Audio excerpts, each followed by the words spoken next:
성도 여러분 안녕하십니까? 새벽 말씀 묵상입니다. 아주 오래된 옛날 이야기인데요. 엑슨 가스와 스탠다드 가스의 거부인 존 락펠러 사장은 부하 직원이 아주 하찮은 실수로 회사에 그냥 그 당시 200만 불의 큰 손해를 입힌 것을 알게 되었습니다. 이러한 실수를 저지른 직원이 락펠러 사장의 사장실로 들어가 문책을 받고 사임서를 제출함과 동시에 자신의 부사장직에서 물러날 것을 각오하고 있었습니다. 그가 락펠러 사장의 책상으로 다가가자 사장은 무엇인가를 책상에서 쓰고 있었습니다. 그는 사장이 화를 내면서 그를 크게 나무라고 즉시 해고할 것을 기다리고 있었죠. 책상 가까이에 부하 직원이 온 것을 안 락펠러 사장은 무엇인가를 종이에 쓰던 것을 중단하고 말합니다. 나는 지금까지 나의 부하 직원들이 최선을 다해 회사를 위해 일한 업적을 쓰고 있었어. 그런데 내가 발견한 것은 당신이 이번에 아주 작은 실수로 200만 불의 돈을 잃은 것보다 수십 배나 많은 돈을 이 회사로 하여금 지금까지 벌게 해줬다는 사실이요. 어떻게 그러한 부하 직원을 내가 해고할 수 있단 말이요. 라고 하면서 오히려 그를 격려하고 그를 칭찬함으로 그로 하여금 새로운 각오로 회사를 위해 일하게 했다라는 것입니다. 이것이 참된 용서의 정신이고 이것이 하늘 도성으로 귀환할 재림 성도들이 소유해야 할 생활의 모습인 것이지요. 여러분들은 얼마나 자주 용서하는 일에 민감하십니까? 우리는 얼마나 자주 나의 실수와 과오를 고백하며 용서를 구하게 할 수 있으십니까? 남을 가르치고 다른 이의 실수와 잘못을 지적하며 남을 훈계하는 일들보다는 남에게 용서를 구하고 다른 이에게 자신의 잘못을 고백하는 일이 더 많이 하는 자가 참된 그리스도인이요 하늘 도성을 향해 가는 그런 진정한 그리스도인의 삶입니다. 용서를 구할 줄 아는 자가 참된 인격의 사람이고 용서를 베풀 줄 아는 자가 진정한 하늘 시민임을 우리는 기억해야 합니다. 또 다른 이야기를 들려드리겠습니다. 심리치료 의사로서 나는 골수암에 걸린 한 환자를 치료하게 되었다. 그는 목숨을 건지기 위해 이미 다리 하나를 절단한 상태였다. 내가 그를 치료하기 시작했을 때 그는 24살이었으며 다리를 잘라낸 좌절감 때문에 몹시 화가 나 있었다. 그는 인생에 불공평하다고 생각을 갖고 있었고 모든 건강한 사람들에 대해서 아주 깊은 적대감을 갖고 있었다. 인생을 채 시작하기도 전에 그토록 끔찍한 손실을 겪는다는 것이 그에게는 불공평하게 보였기 때문이다. 나는 그 청년이 갖고 있는 슬픔과 분노와 고통을 그림 그리기와 그 밖에 여러 가지 심리치료를 통해 치유해 나가기 시작했다. 거의 2년 동안이나 그를 치료하던 중에 마침내 큰 변화가 찾아왔다.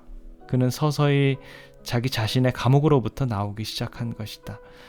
그런 그가 나중에는 심각한 육체적인 손실 때문에 고통받고 있는 다른 사람들을 방문하기 시작했으며 이 사람들과의 만남에서 일어난 가장 인상적인 일화들을 내게 들려주곤 했다. 한 번은 그가 거의 같은 나이의 또래의 젊은 여성을 방문한 적이 있었다. 그날은 매우 무더운 날이었으며 그래서 그는 반바지를 입고 있었는데 그가 그녀의 병실에 들어갔을 때 그의 의족이 다 보였다.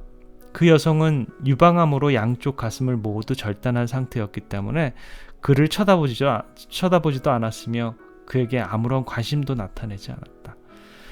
간호사들이 그녀의 기분을 전환시켜주기 위해서 라디오를 틀어놓고 나갔고 그래서 그녀의 관심을 끌기 위해 노력으로 그는 자신의 의족을 풀어놓고 한쪽 다리로 방 안을 돌며 손가락으로 음악을 장단에까지 맞추기 춤을 추기 시작했다. 그녀는 놀란 눈으로 그를 쳐다보더니 눈물이 날 정도로 웃기 시작했다. 그러곤 그녀는 말했다. 당신이 춤을 출 수 있다면 난 노래를 부를 수 있어요. 그로부터 1년 뒤에 나는 그와 마주 앉아서 지난 일들을 이야기하다가 문득 치료 초기에 그가 그린 그림을 꺼냈다. 그것은 항아리를 그린 그림이었는데 항아리 전체가 검은색 금이 가 있었다. 이것이 그의 신체를 상징한 것이며 그는 검은 크레용으로 온 사방에 갈라진 금을 그렸던 것이다. 그 당시 그는 분노로 이를 악물고 있었다. 그 그림을 보여주자 그는 한참 들여다보더니 나에게 말했다. 아, 이 그림은 아직 완성이 안 되었군요. 그는 크레용 상자에서 노란색 크레용을 꺼내 항아리에 갈라진 틈을 가리키면서 말했다. 이 갈라진 틈이 보이시죠? 여기서 빛이 나오는 거예요. 그는 노란색 크레용으로 그 갈라진 틈에서 눈부시게 새어나오는 빛을 그리기 시작했다. 우리는 이 죄악 세상에 살면서 죄로 인해서 질병과 사고와 슬픔과 고통의 시달림으로 깨어지고 망가졌습니다.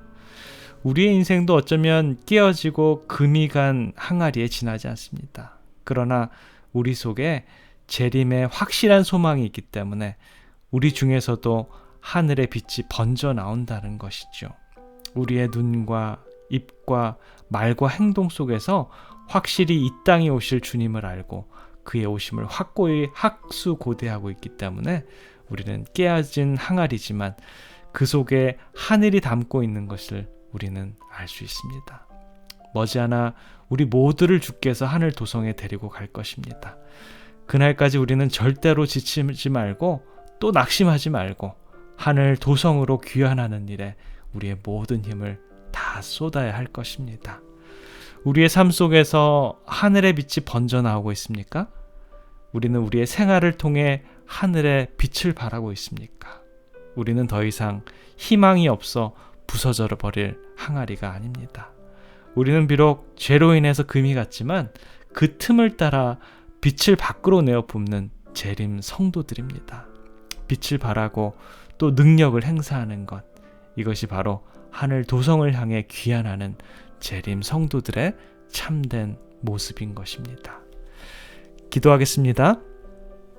사랑의 아버지 하나님, 우리들의 삶은 이 땅의 무거운 짐과 아픔과 괴로움으로 말미암아서 쓰러져가는 영혼들입니다. 그러나 우리 주님의 사랑과 은혜 안에서 치유함을 받고 또 우리들의 죄를 용서받은 새로운 영혼들입니다. 주님, 저희들이 부서져 버릴 연약한 존재들이고 비록 죄로 인해서 금이 많이 갔지만 그 금이 간 틈에 따라서 우리 주님의 영광의 빛을 드러내는 아름다운 재림 성도들의 삶이 되도록 주님 저희들을 인도해 주시옵소서. 사랑해 우리 구주 예수 그리스도 이름으로 간절히 기도드립니다. 아멘.